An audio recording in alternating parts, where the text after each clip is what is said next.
The lawyer slammed the folder on the polished mahogany table. He left everything to his son. Gasps exploded across the room. "What son?" the billionaire's brother barked, half rising from his chair. Victor Hale had no children.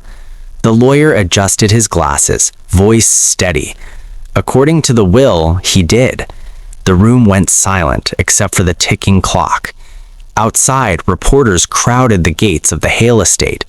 Inside, 12 board members stared at one another in disbelief. "Read it again," the brother demanded. The lawyer unfolded the final page. "To my son, Daniel Reed, who does not yet know I am his father, I leave 100% of my controlling shares and all executive authority of Hale Global Holdings." A chair screeched against the floor. "This is absurd," one director snapped. "We built this company with him, and you'll continue to serve it under Daniel Reed." "Who is Daniel Reed?" someone whispered. The lawyer turned a page. "A mechanic." The word landed like an insult. Across the city, grease stained Daniel's hands as he tightened bolts beneath a customer's car. The garage radio hummed softly. He wiped sweat from his forehead when his phone buzzed. Unknown number. He ignored it. It buzzed again. He answered, annoyed. "Yeah? Is this Daniel Reed?" a formal voice asked. "Depends. Who's asking?" "My name is Arthur Klein. I'm the attorney for Victor Hale." Daniel laughed lightly. "You got the wrong guy." "I don't believe I do. Mr. Hale named you in his will." Daniel froze. "Named me for what?" "For everything." Silence. "What kind of scam is this?" Daniel said, stepping away from the noise of the shop. "It's not a scam. A driver will arrive in 30 minutes. Please come with him." The call ended.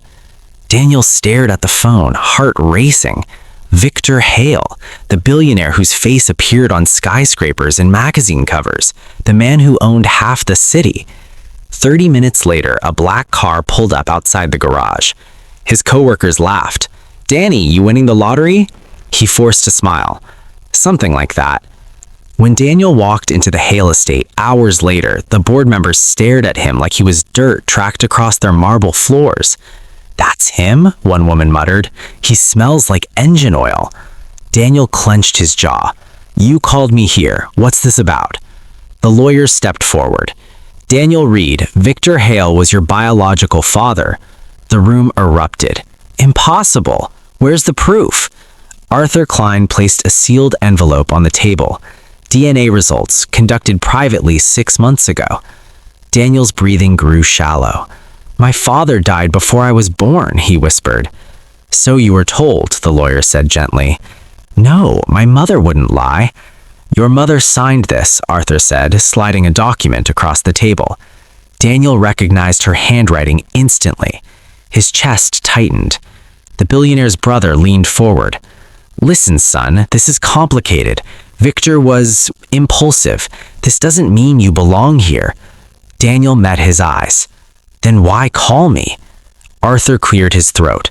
"Because as of this morning, Daniel Reed owns 51% of Hale Global Holdings." The brother slammed his fist on the table. "This is corporate suicide." Daniel swallowed. "I don't want your company."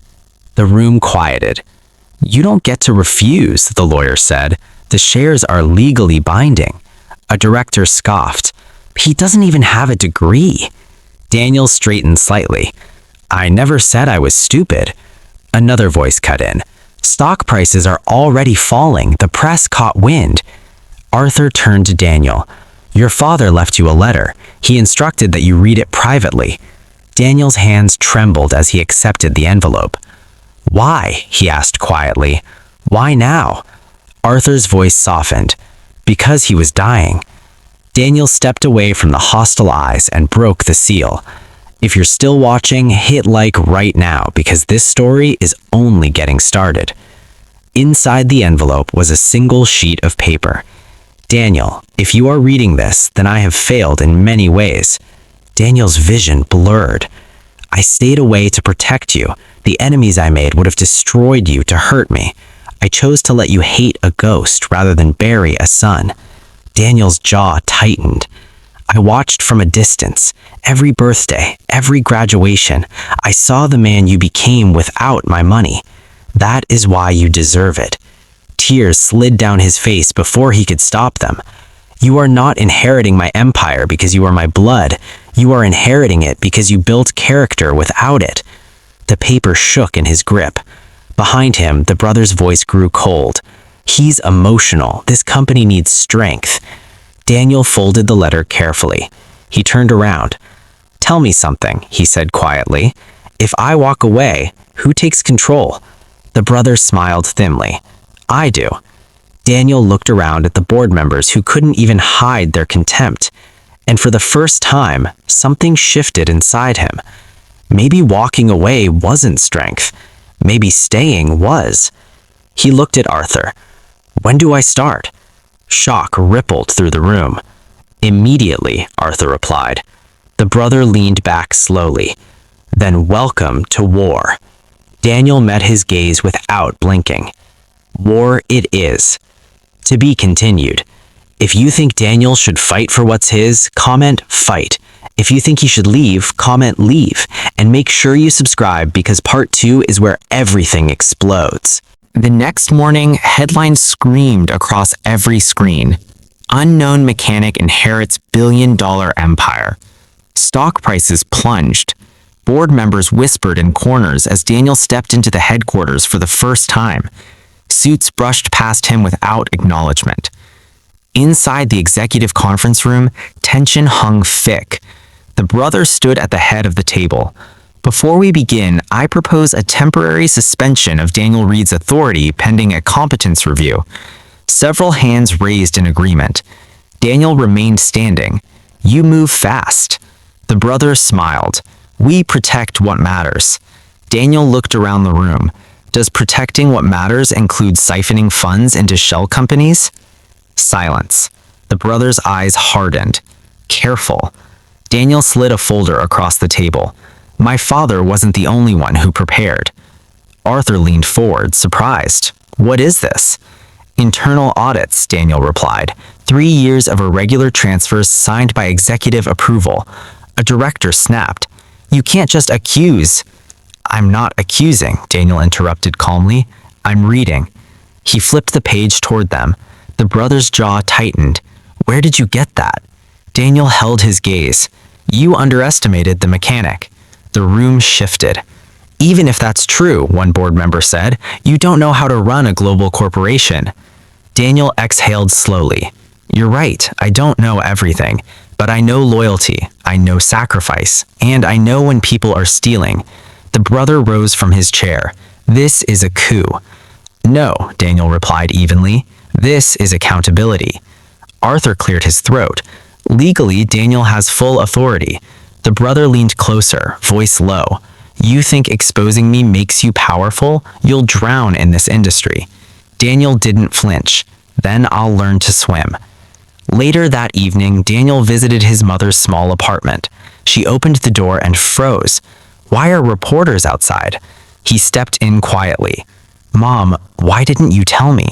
Her shoulders fell. "He asked me to keep you safe. He said his world was dangerous." Daniel's voice cracked. "Was I not worth the truth?" Tears filled her eyes. "You were worth more than his enemies." He hugged her tightly. The next day, Daniel made his first public appearance.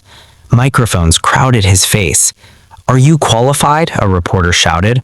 "Are you selling the company?" another asked. Daniel looked into the cameras. "I'm not here to sell anything. I'm here to build." The stock market reacted cautiously. Inside the boardroom, the brother made one final attempt. "I challenge your position legally," he declared. "You're inexperienced. Shareholders deserve stability." Daniel nodded. "Then let's give them stability." He turned to Arthur.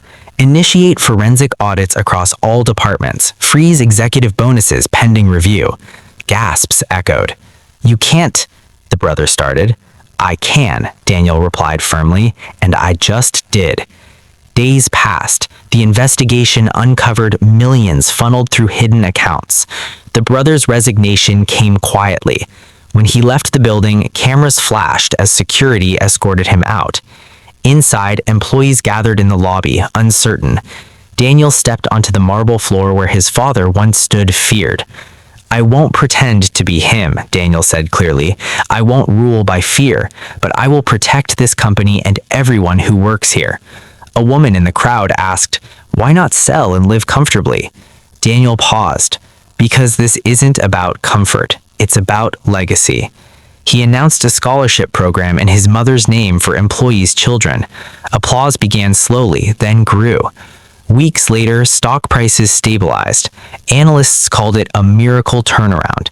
In his new office, Daniel placed his father's letter in the drawer. Arthur entered quietly. "You did what many thought impossible." Daniel looked out at the skyline. "He gave me a name. I'll build something worthy of it." Arthur hesitated. "Do you forgive him?" Daniel exhaled. "I'm still learning." That night, Daniel drove past the small garage where he once worked. He stepped inside.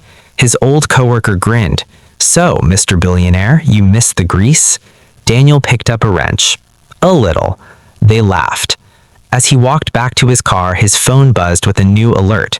Hale Global stocks surged 12%. He smiled softly. The mechanic had become a leader, but he never stopped being a man. And somewhere in the quiet of his thoughts, he hoped his father knew. If this story moved you, don't forget to like the video. Comment legacy if you believe character is more powerful than inheritance, and subscribe for more stories that remind you that power doesn't make a man, character does.